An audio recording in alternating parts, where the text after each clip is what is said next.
Assalamualaikum warahmatullahi wabarakatuh. Waalaikumsalam warahmatullahi wabarakatuh. Gimana kabarnya ibu-ibu? Alhamdulillah. Bapak-bapak sehat? Mudah-mudahan pemirsa di rumah juga semuanya sehat. Semangat sahurnya. Apapun makanan dan minumannya mudah-mudahan jadi berkah buat kita semua. Amin, Ya. ya Yang Allah. penting niatnya mudah-mudahan puasa kita juga nikmat. Nggak kesusahan, nggak kehausan, nggak kelaparan. Pokoknya nyaman kita dalam menjalankan ibadah puasa. Amin, amin ya rabbal alamin. Pemirsa, pagi hari ini kita ditakdirkan untuk bisa kembali berkumpul bersama di indahnya Ramadan. Dan saya hari ini kembali ditakdirkan untuk berkumpul bersama orang-orang soleh dan juga ahli-ahli surga. Salah satunya di kiri saya ada sahabat saya, ada Mas Rey Syahreza. Assalamualaikum. Sehat, Waalaikumsalam Mas Rey? warahmatullahi. Alhamdulillah. Alhamdulillah. Langsung dari Bandung? Bandung. Luar biasa. Keluarga sehat ya? Alhamdulillah. Dan juga masih ada Ustadz Abdul Somad. Pak Ustadz, Assalamualaikum. Sehat. Alhamdulillah, barakallah. Dan juga ada Ustadz Dasat Latif. Pak Ustadz, apa kareba? Alhamdulillah. Makasih bos. Makasih bos. Apa kareba itu apa kabar bahasa Makassar? Baji. Nah. Tapi saya terancam di sini sebab semua yang ada di samping saya orang gagah. Masya Allah. Oke nih, pemirsa. Dari tadi saya ngomongin takdir. Ini akan kita bahas pada pagi hari ini tentang takdir nih, Mas Rey. Ya. Ini ngomongin masalah takdir, kita setiap manusia punya takdirnya masing-masing. Betul. Termasuk Mas Rey, Mas Rey yang dulu seorang musisi, sekarang menjadi seorang, kalau di mata saya, seorang yang soleh Amin, banget amin gitu. ya Allah, amin. Katakanlah hijrah gitu ya Mas. Menurut Mas Rey sendiri, ini takdir yang seperti apa sih yang dikasih oleh Allah Subhanahu Wa Taala? Dulu musisi bergelimang harta lah katakan gitu, nama yang begitu harumnya, sekarang yang dekat sama Allah, gimana nih? Ya, kalau posisi itu saya ngerasa itu takdir ya. Allah jadikan saya ditakdirkan sebagai musisi dulu gitu kan, berproses sebagai musisi. Tapi saya nggak merasa kalau kejahilan yang saya buat dulu sebelum hijrah itu takdir Allah. Itu semata-mata hawa nafsu yang saya ikutin aja. Dan mungkin juga termasuk di dalamnya godaan setan juga. Nah, begitupun dengan takdir dengan proses hijrah ini pun mungkin takdir Allah Subhanahu wa taala, tapi yang saya rasain ini pun proses perjuangan kita untuk menjemput hidayah yang telah Allah beri gitu. Karena begitu saya hijrah itu saya bertanya juga, kok saya dikasih hidayah ya? Kenapa nggak teman-teman saya yang baik-baik gitu? Kok saya yang jahil begini dikasih hidayah Allah? Nah, ketika itu Ustadz saya berpikir, saya ingat gitu ibu itu kalau waktu saya kecil itu kalau sholat maghrib ke isya tuh nyambung. Dia nggak berdiri, jadi sholat isyanya itu wudunya sholat maghrib. Duduk, zikir, wirid, baca Quran, doa. Itu saya yakin pasti salah satunya doa untuk anaknya kan. Nah, maka ketika hidayah itu datang, saya langsung yakin ini pasti takdir Allah berikan saya hidayah karena asbab doa ibu salah satunya. Karena kalau ngelihat kebaikan saya kayaknya nggak ada tuh. Sebelum hijrah itu saya jahil banget kayaknya tuh gitu kan. Ini mungkin takdir Allah berikan saya hidayah itu karena doa ibu. Itu sih yang saya rasain Mas Uki. Pak Ustadz, ngomongin takdir lagi nih. Bagaimana sih baiknya kita menyikapi takdir? Karena kita nggak ada yang tahu takdir ya ibu-ibu ya. Cuman Allah Subhanahu Wa Taala yang tahu takdir. Silakan Pak Ustadz. Ada seorang anak yang disekolahkan di luar kota, dikirim belanja tiap bulan. Tapi ketika pulang, seperti lagu yang selalu disampaikan Ustadz Dasat, pulang-pulang berbadan dua. Ketika ditanya oleh bapaknya sama ibunya, kenapa bisa begini? Uang sudah habis, kamu nghabiskan uang aja, dibeliin mobil, dibeliin HP, kenapa bisa begini? Apa kata dia? Papa, mama sabar, ini sudah takdir. Waduh. Jadi akhirnya malah ada satu kelompok yang mengatakan kalau begitu rukun iman ini kita buat 5 aja. Takdir di amandemen. Karena hanya menyesatkan, mengkambing hitamkan. Padahal hadisnya sahih. Ketika Jibril bertanya kepada Nabi SAW, mahwal iman. Iman itu apa? Antumina billah wa malaikatihi wa kutubihi wa rusulihi wal yaumil akhir. Wa biqadri takdir khairihi wa syarrihi. Maka orang yang di antara ciri aliran sesat yang ditetapkan 10 poin di Majelis Ulama Indonesia adalah mengingkari rukun iman. Jangan sampai mengingkari takdir. Jadi sebenarnya bukan salah takdirnya, tapi salah memahami takdir. Nauzubillahi minasyaitonirrajim. La syamsu yanbaghi laha an tudrikal qamar. Tidak mungkin matahari bertemu dengan bulan, bulan tidak mungkin bertemu dengan matahari. Walal lailu sabiqun nahar. Tidak mungkin malam mendahului siang, siang mendahului malam. Wa kullum fi falakin yasbahun. Semuanya berjalan di garis edarnya masing-masing. Dzalika taqdirul azizil. Itulah takdir. Takdir apa maknanya? Jangan sampai ada di alam ini terjadi di luar kuasa Allah Subhanahu wa taala. Ini matahari, ini bumi. Kalau seandainya bumi ini mendekat sedikit saja ke matahari, dia akan terbakar, hangus. Kalau seandainya bumi ini menjauh sedikit saja, dia akan membeku. Siapa yang mengatur segala alam ini? Allah. Maka pemahaman tentang takdir artinya Allah Maha Kuasa, wa huwa ala kulli syai'in qadir. Inna kulla syai'in khalaqnahu biqadar. Segala sesuatu itu kami ciptakan dengan takdir, dengan ketetapan kami. Tapi manusia ini terbagi dua. Boleh saya tulis? Boleh. Izin Tuan Guru. Silakan. Mohon maaf Bapak Ibu. Ada seorang ulama, saya sangat mengaguminya, dari Damaskus, Suriah, mati syahid di Damaskus. Meledak bom selesai memberikan pengajian solat di masjid. Namanya Syekh Muhammad Said Ramadan Al-Buti, alumni Al-Azhar Kairo, Mesir. Judul kitabnya Al-Insan Baina Al-Musayyar wa Al-Mukhayyar. Musayyar diperjalankan, mukhayyar diberi pilihan. Manusia ini terbagi dua. Kita ada saatnya kita diperjalankan seperti wayang yang dibelokkan ke kiri dan ke kanan, seperti pohon kayu yang dihembus angin, tidak ada daya, tidak ada upaya. La haula wala quwata illa billah. Tapi ada saatnya kita mukhayyar, diberi pilihan.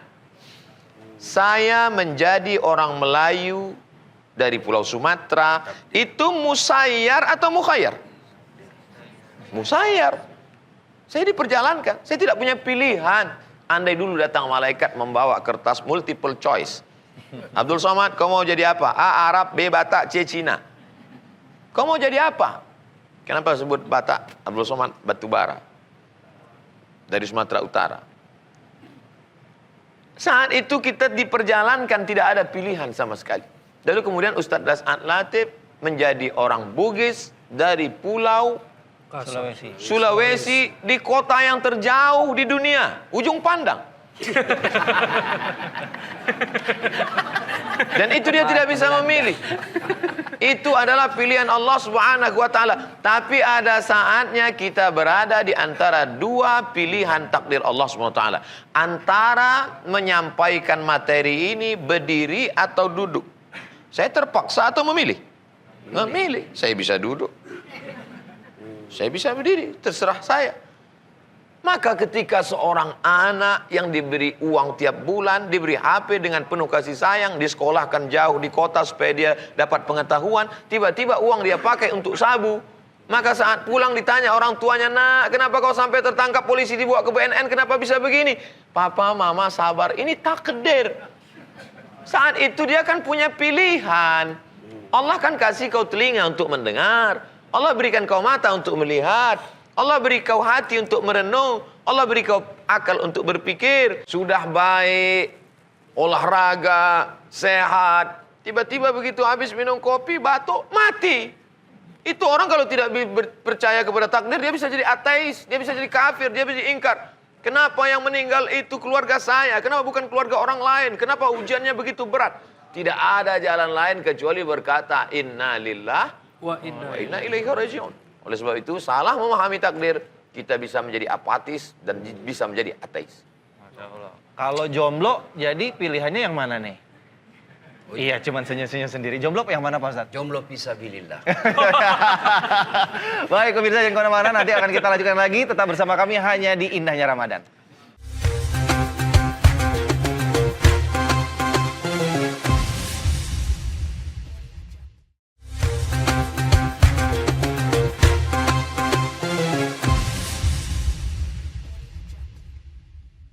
Baik pemirsa TV One dimanapun Anda berada, kembali lagi di indahnya Ramadan yang akan menemani santap sahur Anda pagi hari ini. Ya, kita masih membicarakan atau tema kita kali ini adalah takdir. Nah, tadi sudah kita sampaikan atau sounding di segmen sebelumnya, kita akan mendengarkan penjelasan dari Ustadz Das'ad tentang prinsip-prinsip apa aja nih Pak Ustadz yang perlu kita ketahui tentang keimanan terhadap takdir yang sedang kita bahas. Silakan Pak Ustadz. Terima kasih. Membicarakan takdir, kunci ikhlas. Kalau kita punya sifat ikhlas dalam menerima takdir Allah, maka hidup kita akan bahagia.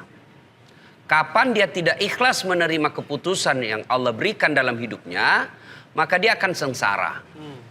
Ya, misal Allah takdirkan saya, tubuh saya kecil, hidung pesek. Ya, kalau saya ikhlas, maka saya akan tenang. Inilah yang terbaik buat saya. Tapi kalau saya tidak ikhlas, maka saya akan operasi plastik. Buat putih seperti Korea. Ya, maka saya akan cari habis duit, sengsara perasaan, belum lagi kalau ada efek jeleknya. Menjadi rusak saya punya yang tadi. Seperti ibu-ibu kan sekarang ada yang dibelah-belah dahunya, hidungnya dikasih mancu, putih betul mukanya, hitam lehernya. Lusung Nah, pipit kan? Pak Ustadz, lusung pipit. Itu semua ini membuat dia tidak tentram hidupnya. Maka bicara tentang takdir ini tidak boleh dilepaskan dari keikhlasan. Itulah sebabnya Nabi jelaskan semua perkara umatku ini baik. Kalau dia kaya, bersyukur, baik buat mereka. Kalau dia miskin, lalu bersabar, baik buat mereka. Ibu-ibu tiba-tiba sudah berupaya anaknya lulus sama saya. Saya dulu kan cita-cita jadi tentara. Begitu tes fisik tidak lulus. Kenapa? Ceper. Ya, teman saya lulus. Dia jadi sekarang reserse, polisi, pakai baret merah. Saya lulus jadi ustadz, pakai baret putih. Tapi alhamdulillah dengan baret putih yang saya pakai, mulai baret hitam sampai baret merah, saya ceramai semua. Nah, ini ikhlas. Saya lagi daftar kedokteran. Waktu itu saya daftar kedokteran. Saya juara umum di sekolah saya tamat SMA. Jurusan saya fisika 1. Kemudian saya sholat tahajud 40 malam berturut-turut. Saya nasar puasa 7 hari. Ibu bapak saya doakan saya. Dalam sholat Ramadan saya berdoa. Setiap malam Lailatul Qadar. Begitu tes, lihat pengumuman, tidak ada nama saya. Saya protes kepada Allah. Ya Allah, kenapa kau lahirkan saya dalam seperti ini? Apa rugimu kalau jadi Tuhan saya jadi dokter? Saya berdebat dengan Allah dalam doa saya. Ternyata saya tahu hikmahnya karena saya lulus di Sospol. Lulus di Sospol. Pilihan ketiga. Saya tahu kenapa. Ketika saya pulang kuliah, terjadi tabrakan dekat kampus saya. Berceceran darah di jalan. Dia yang tabrakan, saya yang pingsan. Kenapa? Saya turun tolong dia. Saya lihat darah, saya yang pingsan. Ternyata sampai sekarang saya tidak bisa lihat darah. Lihat di video saja, kalau lihat oleh darah berkunang-kunang, rasa saya mau muntah, mau pingsan. Allah seolah-olah ingin berkata kepada saya, Das'ad, bagaimana kamu jadi dokter? Kok tidak bisa lihat darah, Mas Bro? Itu takdir. Akhirnya saya jadi ustadz. Subhanallah, dengan jadi ustadz, saya bisa jadi mengobati orang. Apa yang sembuhkan bukan fisiknya, bukan bisulnya, tapi apa yang saya obati? Perasaannya yang lagi galau, hatinya yang lagi sengsara. Dan saya telepon temanku yang jadi dokter sebelum Ramadan, Lebaran kemarin. Dok, kau pulang Lebaran? Kenapa? Enggak Ustadz. Kenapa? Mahal tiket, 60 juta bisa sampai saya satu keluarga PP. Mana kita pegawai negeri bisa PP tiap tahun 60. Saya bilang, untung saya tidak jadi dokter. Untung saya jadi ustadz. Nggak pernah pusing soal tiket. Kenapa? Bukan saya yang beli. Hebatnya lagi, pergi tidak bawa uang. Pulang, bawa uang. Maka ikhlas menerima takdir. Akan tenang kita. Kalau kita gelisah terus cari cara, nyogok kiri kanan. Akhirnya masuk fakultas kedokteran. Karena dia pilih menyogok. Sampai di dalam, bingung dia lihat hadapi pelajarannya. Tidak bisa stres setiap malam. Tidak bisa daya tahan tubuhnya. Ikatannya juga jelek. Akhirnya apa? Dia makan narkoba supaya dia bisa bertahan. Hah? Akhirnya makin jauh dari rahmat Allah. Akhirnya jadi dokter abal-abal. Karena tidak di luar kemampuannya. Nah, itulah sehingga kunci prinsip memahami takdir ini adalah ikhlas dalam menerima. Masya Allah. Ya? Pak Ustadz, ini saya jadi ingat pertanyaan istri saya di rumah. pernah kepikiran ingin merubah bentuk fisiknya setelah dia punya anak. Ini mungkin sering terjadi nih sama ibu-ibu setelah punya anak. Dulunya kurus istri saya, sekarang agak gemuk gitu. Saya bilang nggak boleh merubah takdir dari pemberian dari Allah Subhanahu Wa Taala. Terus dia balas, dibilang gini, kan mengembalikan ke bentuk semula. Alasannya seperti itu. Yang benar gimana Pak Ustadz? Nah, Ustadz, silakan. Ustadz. Saya takut kalau soal istri. Sebentar. Saya suruh telepon istri saya dulu. Nih nonton TV One nih, ya biar dikasih tahu jawabannya. Nah, ayo Pak Ustadz. Hadis diriwayatkan sahabat Nabi Abdullah ibnu Mas'ud radhiyallahu anhu. La'anallahul washimat. Allah melaknat yang membuat tato. Wal mutashimat, minta buatin tato. Wal mutanammisat, yang mencabut apa nih? Bulu mata. Alis. Mencabut, membuang, menghapus, mengotak-atik. Wal mutafallijat, gigi, memotong gigi atau mengotak-atik gigi. Wal mughayyirat lil husni, merubah yang sudah baik menjadi hanya lil husni, untuk mempercantik saja. Kalau dia tidak normal, merubah menjadi normal boleh. Ada mungkin giginya tidak normal, tidak susunannya. Dia senyum kita pingsan. Itu boleh. Atau bulu mata alis ini tumbuhnya, itu boleh. Yang tidak normal menjadi normal. Adapun yang sudah normal malah di otak-atik menjadi abnormal, maka dia masuk dalam yang dilaknat Allah. La'anallah, Allah melaknat. Makna laknat artinya ba'idun 'anir rahmah, jauh dari rahmat Allah Subhanahu wa taala. Perempuan setelah melahirkan, kemudian maaf tubuhnya melar, maka dia cukup dengan puasa sunat. Senin Kamis. Senin Kamis. Makanan yang paling banyak, paling enak, paling berkualitas, paling bergizi adalah makanan Ustadz Das'an Latif. Karena setiap dia diundang makanan banyak, tapi tubuh tetap Sama Ustaz, sama Ustaz. Jadi bicara soal takdir tadi, ada kan yang rubah gigi. Ini ada vokalis kita. Saya ingat saya nonton filmnya Freddie Mercury. Freddie Mercury. Queen. Karena pernah ditanya sama jurnalis, kenapa kau tidak mengubah, memperbaiki gigimu? Apa jawabannya? Justru gigi ini yang membuat saya lebih bagus suara saya. Nah itu. Iya, katanya Jadi rongganya bisa jadi membuat, kalau ya. dia rubah masuk ke dalam, suaranya jadi cempreng. Iya. Jadi rumusnya adalah ikhlas dan bersangka baik. Sangka baik. Tiba-tiba dapat Ada berita. lagunya nggak tuh Ustaz? Banyak lagunya tapi agak susah. Sebab mulut saya mulut bugis Ustaz. Jadi nggak boleh ya Pak Ustadz ya merubah-merubah. Syukuri apa Adanya. Oh iya. Iya, lagu Indonesia. Kalau saya ya. lagu saya start lain itu. Kalau lagu saya lain, ini perlu dipopulerkan. Gimana? Ada istri senang. Istri senang. Istri Pak, satu, catat dua, Pak, tiga, 4 kali. Ada istri senang, gak ada istri senang. Istri 1, 2, 3, 4 senang. La ilaha illallah, la ilaha illallah, la ilaha illallah. Masya Allah. Ini Satu ibu tangan dulu terancam. dong. Ibu-ibu terancam. Mas Rey. Yes. Siap-siap menerima takdir buruk. Saya sudah diizinkan sama istri. Diizinkan pergi dari rumah. Mas Rey, Iya. ini masalah merubah juga tadi tuh. Mungkin ada tanggapan ini, dunia kita sangat akrab banget nih. Betul. Merubah takdir. Merubah takdir ya. Saya sih nggak berusaha merubah takdir, tapi alhamdulillah setelah mendengar penjelasan Ustadz tadi, saya makin yakin bahwa doa itu dapat merubah takdir. Insya Allah. Selama ini sih kadang masih ada keraguan Ustadz. Ketika doa benernya doa dikabul nggak nih sama Allah. Tapi alhamdulillah setelah beberapa pengalaman iman dan penjelasan Ustadz itu semakin mendukung, semakin membuat saya yakin bahwa doa ini senjata yang paling kuat. Nah, betul. Doa ini termasuk faktor yang paling mendukung gitu setelah mendengar penjelasan dan apa yang kita Tambahan lagi. Setelah berdoa, sangka baik. Sangka Jangan baik. pernah sangka buruk. Sangka baik kepada Allah. Semua yang Allah berikan itu yang terbaik buat kita. Insya Allah. Belajar dari pengalaman hidup. Makin Allah kasih kita cobaan ini, pasti Allah pasti tahu mampu kita pikul. Bersangka baik. Tidak ada bahagia bagi orang yang sangka buruk. Baik, kita tahan dulu cerita-ceritanya. Nanti kita akan kembali ke segmen berikutnya. Berikutnya kita akan persilakan kepada jamaah yang di sini untuk bertanya kepada guru-guru kita dan akan langsung dijawab di sini ya supaya jelas. Jangan kemana-mana, tetap bersama kami di Indahnya Ramadan.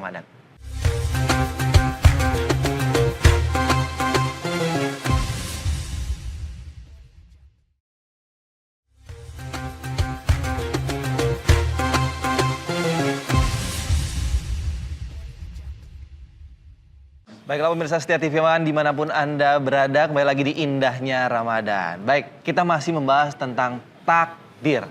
Pak Ustadz, ini ada, kalau ngomongin takdir ada sebuah istilah yang kadang-kadang kita suka tuker nih, antara kodok dan juga kodar.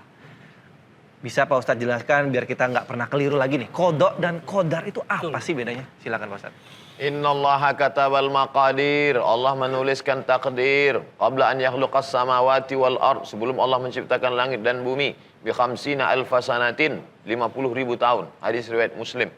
Allah pertama menciptakan qalam. Allah bersumpah dengan qalam. Qalam pena, bukan tempat ikan. Nun wal qalami wa ma yasturun. Demi pena dan apa yang dia tulis. Tempat menulisnya itu adalah papan yang terjaga dan terpelihara bernama Lauh Mahfuz. Ya qalam, wahai qalam, tulis. Lalu qalam pun menulis. Sebenarnya Allah ingin mengajarkan kepada kita bahwa segala yang terjadi di alam ini tidak ada yang di luar kendali dan kuasa Allah. Kalau ada yang mengatakan bahwa yang terjadi di alam semesta ini di luar kendali dan kuasa Allah, berarti dia syirik. Berarti ada kekuasaan lain di luar kuasa Allah. Di dalam kantor ini tidak ada yang berkuasa kecuali saya. Apapun yang bergerak di sini kekuasaan saya, kata seorang direktur. Kalau ada yang lain, berarti ada dua direktur. Lau kana fihi ma alihatun illallah. Seandainya di dunia ini ada Tuhan selain Allah, la fasadata, pasti sudah lama hancur. Maka kita berkata la ilaha illallah. Di antara ulama ada yang membedakan bahwa yang ini namanya ketetapan dulu sejak zaman azali, belum ada awal, belum ada akhir, dan dia belum terjadi. Sedangkan yang ini adalah ketetapan yang sudah terjadi. Tapi setelah saya teliti, saya baca-baca, itu semua ijtihad ulama. Maka kebanyakan mengatakan ini ijtihad ulama. Tapi yang jelas kita dituntut untuk percaya yang ada dalam nas, antu'mina billah, kau beriman kepada Allah biqadri, dengan takdirnya, khairihi, takdir yang baik, wa syarrihi. Seorang ibu menikah, setelah itu punya anak. Saat hamil sudah berdoa, sholat, berzikir, baca Quran. Tiba-tiba lahir anak, maaf, beribu maaf, na'udzubillah, mohon maaf, lahir dalam keadaan cacat. Kalau tidak beriman kepada takdir, bisa gila. Kenapa anak saya yang begini? Kenapa saya yang kena begini? Kenapa? Satu-satunya jalan untuk melepaskan dari huru hara, kacau balau pikiran ini hanya beriman kepada Allah Subhanahu wa ta'ala. Bagaimana seorang bisa membesarkan anaknya yang dalam kekurangan fisik maupun mental sampai anak itu usia remaja, dewasa dengan penuh kasih sayang. Mengapa? Karena saat itu dia percaya bahwa ini adalah kiriman dari Allah Subhanahu wa ta'ala. Allah menciptakan manusia itu dari nutfah 40 hari. Berubah menjadi alaqah 40 hari. Berubah menjadi mudghah 40 hari. Nutfah, sperma 40 hari cairan. 40 hari dalam bentuk darah. 40 hari dalam bentuk daging. Summa yursalul malaku. Kemudian Allah kirim malaikat. Lalu kemudian malaikat itu menuliskan. Lalu kemudian malaikat itu. Dan malaikat itu atas kuasa Allah Subhanahu wa ta'ala. Lalu apa yang bisa merubah takdir ini? La yaruddul qada illa du'a. Tidak ada yang bisa merubah takdir kecuali doa. Makanya saya amati bagaimana proses perjalanan hijrah Mas Re tadi. Ternyata ada doa yang merubah takdir. Doa yang mana? Doa seorang ibu dari maghrib sampai ke isya. Dengan simpuh sujudnya. Dengan doanya yang makbul. Menembus pintu-pintu langit. Maka jangan pernah putus asa ibu-ibu. Doa terus di sujud terakhir. Apalagi di bulan suci Ramadan ini. Pada malam-malam tarawihnya, pada malam sujudnya, pada malam iktikafnya, pada malam tahajudnya, pada malam dia bersimpuh minta kepada Allah Subhanahu wa ta'ala. Insya Allah semua yang ditakdirkan dalam jelek dirubah Allah menjadi baik insya Allah. Makanya di antara doa yang dipanjatkan pada malam Lailatul Qadar, Allahumma innaka afun, engkau maha pemaaf, tuhibbul afwa, kau cinta kepada maaf, fa'fu anni, maafkanlah aku. Tapi malam Qadar juga disebut adalah malam penetapan takdir setahun ke depan. Yang sudah ditetapkan secara umum, maka secara detailnya ditetapkan pada malam Lailatul Qadar. Dan kita tidak tahu pada malam yang mana itu. Maka kita mohon kepada Allah, ya Allah, yang kau takdirkan tidak baik, maka robahlah menjadi baik. Yang kau takdirkan sudah baik, robahlah menjadi yang lebih baik. Semua kuasa Allah. Yamhullahu ma yasha' wa yusbit. Allah maha kuasa untuk menghapus. Dan Allah maha kuasa untuk menetapkan yang sudah ada. Wa indahu ummul kitab. Karena semuanya ada dalam kuasa dia. Adapun kita tak ada daya, tiada upaya, la haula wala quwata illa billah. Tapi kita ada namanya al-kasbu wal ikhtiar. Itulah yang membedakan kita dengan ahlul bid'ah. Kita ini ahlus sunnah wal jamaah. Ahlus sunnah wal jamaah Asy'ari mengatakan ada yang namanya al-kasbu wal ikhtiar. Kasbu ikhtiar artinya Allah berikan kita kuasa untuk memilih. Jabariyah, kelompok ahlu bid'ah mengatakan tidak ada. Jabariyah diambil dari kata jabar. Jabar artinya majbur, terpaksa. Tidak ada daya, tidak ada upaya sama sekali.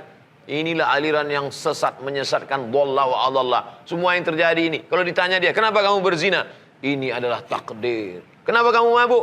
Ini adalah takdir. Dan ini dulu sudah ada, bukan zaman sekarang saja. Karena dia minum khamar, mabuk, ditangkap. Pada masa Sayyidina Umar ibn al-Khattab. Dicambuk, dihukum. Ketika ditanya, kenapa kamu mabuk? Dia jawab, ini takdir Allah.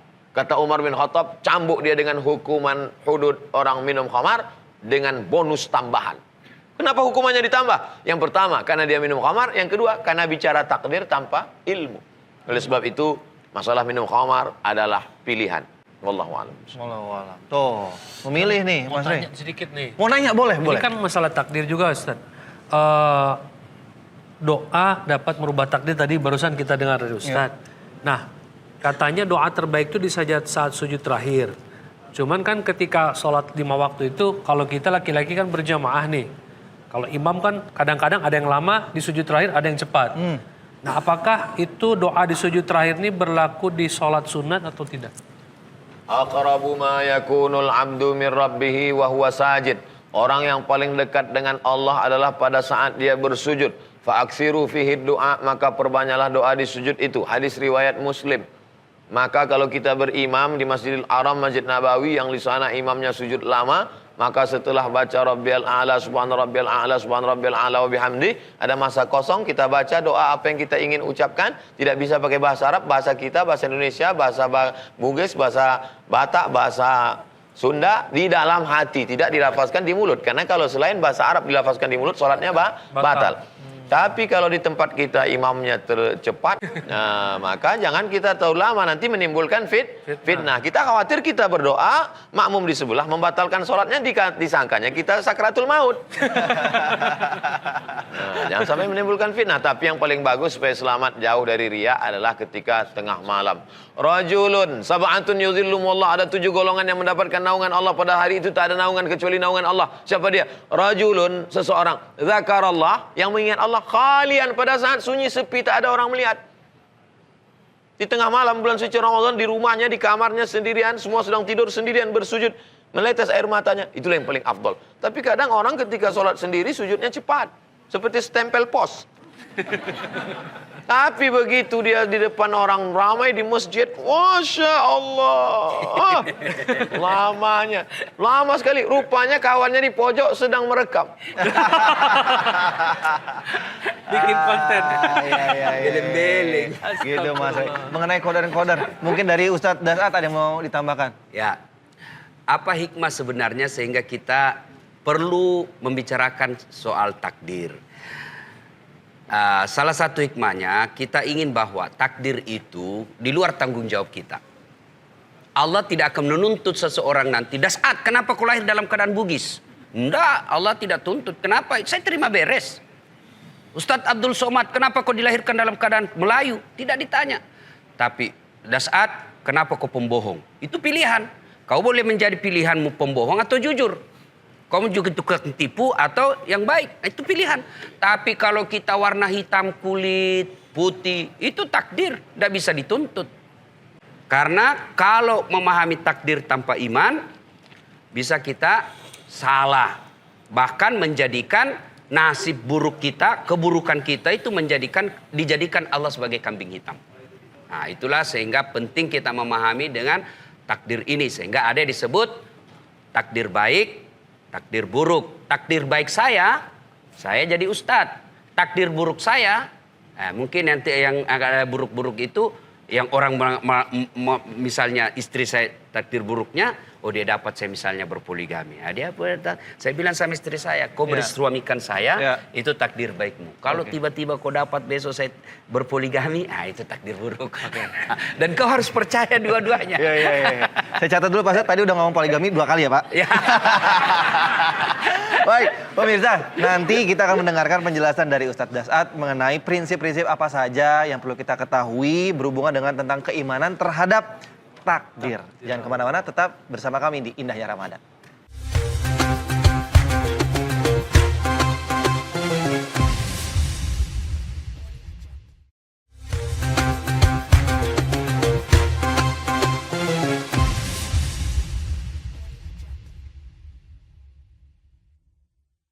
Baiklah pemirsa TV One, masih bersama kami di Indahnya Ramadan. Coba mana nih semangatnya, tepuk tangan dong buat jemaah di sini.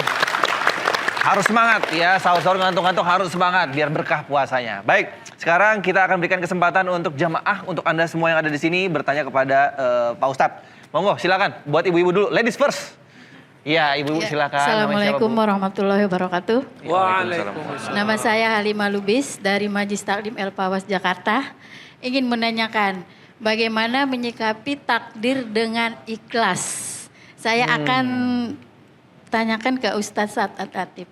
Terima kasih. Wassalamualaikum warahmatullahi wabarakatuh. Baik, kita simpan dulu ya pertanyaannya. Pertanyaannya bagaimana caranya menerima takdir dengan ikhlas. Tadi disebutkan juga ya, tapi ternyata emang nggak gampang untuk bisa ikhlas. Ilmu yang paling susah dikuasai adalah ilmu ikhlas katanya. Kita simpan dulu pertanyaannya. Silakan untuk bapak-bapak yang mau bertanya. Monggo, yang mana? Ya. Warahmatullahi wabarakatuh. Waalaikumsalam. Nama saya Ahmad Mahrudin dari Masjid Al-Muhajirin, Depok 2. Pak Ustadz, saya mau bertanya tentang ini tabir Ramadan. Apabila kita sudah melaksanakan sahur, terus ketiduran, tidak meniat puasa. Ketika kita bangun, sudah jam 6. Apakah kita niat Ramadan, niat puasa? Apa gimana itu? Mohon penjelasannya, terima kasih. Oke, siap. Terima kasih. Teknis nih ya pertanyaan kedua. Baik, kita mulai dulu menjawab yang pertama, ikhlas takdir itu seperti apa sih Pak Ustadz Dasat? Dari tadi sebutkan harus ikhlas menerima takdir. Ibu, ikhlas itu ada di akal atau di hati? Hati. Yang membolak-balikkan hati itu siapa? Allah. Maka cara yang terbaik adalah takarruf ilallah. Dekatkan diri kepada Allah.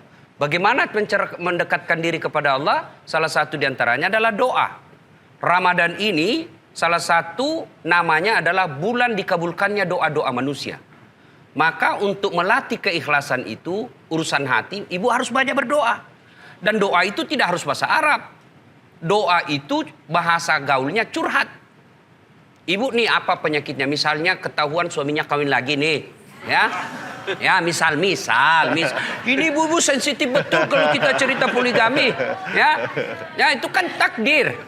Ya, Bu, tidak ada orang yang senang suaminya kawin lagi. Iya. Tapi Allah kasih ibu takdir itu.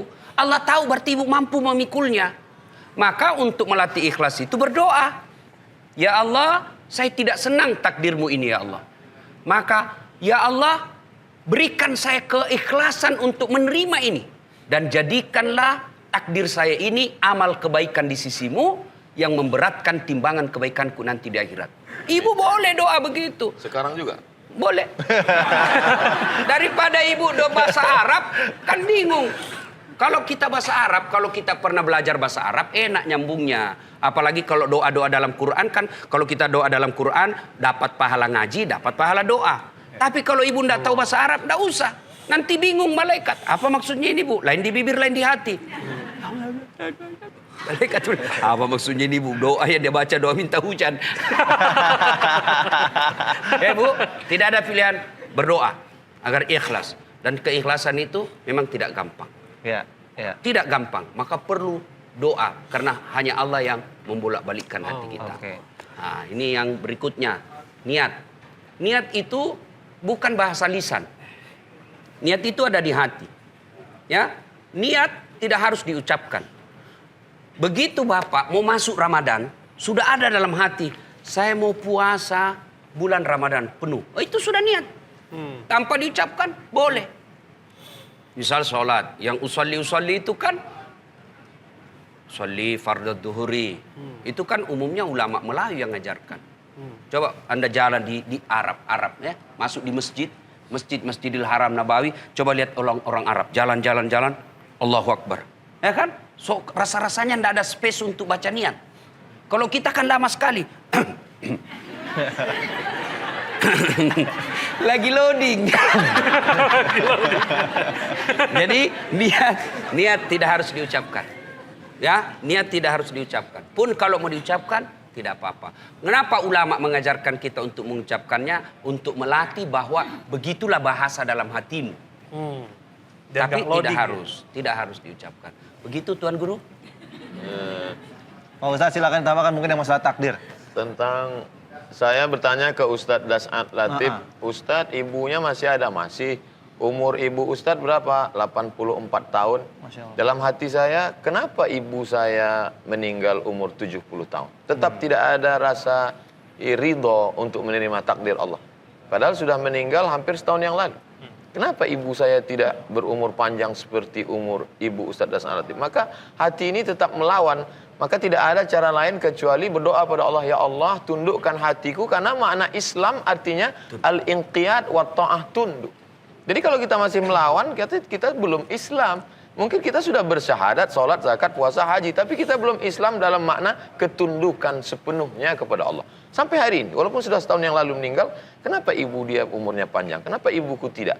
Jadi kita tetap senantiasa minta kepada yang punya hati. Ya muqallibal qulub. Engkau yang membolak-balikkan hati. Ya, gitu Bu ya, mungkin biar tambah kuat lagi, biar tambah ikhlas gitu menerima takdir. Kalau tadi contoh yang masalah doa untuk poligami itu contoh. Itu hanya contoh. Contoh aja, Bu. Begitu tadi contohkan sama Pak Ustadz Das'ad, yang aminnya bapak-bapak yang sebelah sini. Padahal lagi jawab yang sebelah sini. Saya kan pernah umroh, berdoa di depan Baitullah. Ya Allah, saya sudah sangat mensyukuri istri yang kau berikan ini. Saya sudah bahagia dengan istri saya yang sangat baik ini. Tapi sekiranya engkau menakdirkanku kawin lagi ya Allah, saya ikhlas menerimanya. Langsung istri saya, enak di kau. Oke.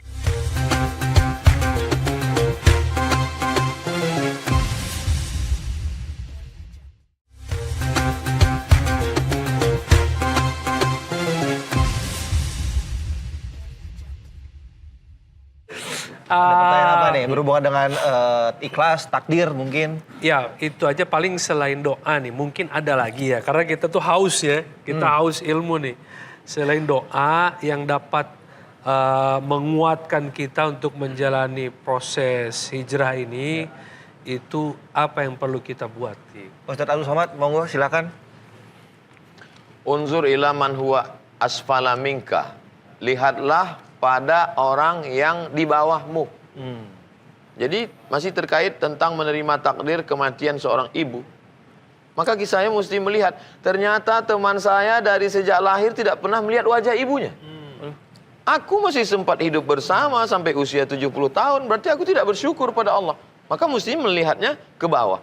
Jadi untuk mensyukuri nikmat Allah, menerima takdir, kita mesti banyak-banyak lihat ke bawah.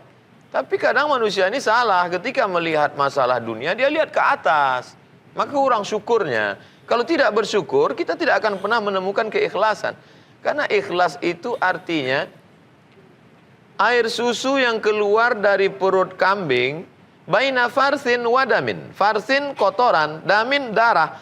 Mestinya air susu itu warnanya hitam karena pernah nyenggol kotoran. Atau bercampur darah karena dia merah karena kena darah. Tapi bisa keluar putih, murni, bersih. Artinya kita bersihkan hati, jangan pernah ada sedikit pun menolak Allah. Ingat, Allah pernah mengancam dalam hadis qudsi. Man lam yardha biqadai, siapa yang tidak ridha ikhlas menerima takdir ketetapanku. Walam yasbir bibalai, tidak sabar menerima ujianku. Falyatlub rabban siwaya, cari Tuhan selain aku. Makanya tidak ada cara lain kecuali ketundukan, kepatuhan. Wasta'inu, minta tolong kepada Allah. Bisabri, sabri sabar. Tahan tangan, jangan sampai menarik-narik rambut, memukul-mukul pipi. Wassalah, dan banyak-banyak salat. Makanya ketika Sayyidina Abdullah bin Abbas sedang naik kuda, naik unta, pelan. Tiba-tiba dari belakang datang adiknya mengejar, datang jamaah, datang sahabat mengejar dengan kuda yang kencang, memberitahu, wahai Abdullah bin Abbas, saudaramu gugur di medan perang. Dia langsung turun ke bawah, berwuduk dan sholat. Untuk apa? Minta tolong kepada Allah. Bahwa sebenarnya ini yang kuterima ini kecil, tidak ada apa-apanya, karena aku bersandar kepada Engkau yang maha besar. Allahu Akbar. Serahkan semuanya. Inna salati wa nusuki wa mahyaya wa mamati lillahi rabbil alamin. At-tahiyatul mubarakatuh salawatu taibatu lillah. Jurus ini tidak hanya berlaku ketika menerima kematian, termasuk juga menerima kabar ketika suami menikah lagi. Yang terakhirnya ya. Senang sekali. Itu punchline sekali ya. Senang sekali dapat dukungan. Waduh, luar biasa. Allahu Akbar. Gitu Mas Rey. Emang di rumah belum ikhlas? Hah? Yang di rumah? Saya udah dipersilakan sama istri. Persilakan. Persilakan pergi dari rumah. Nah, tambahan dikit lagi.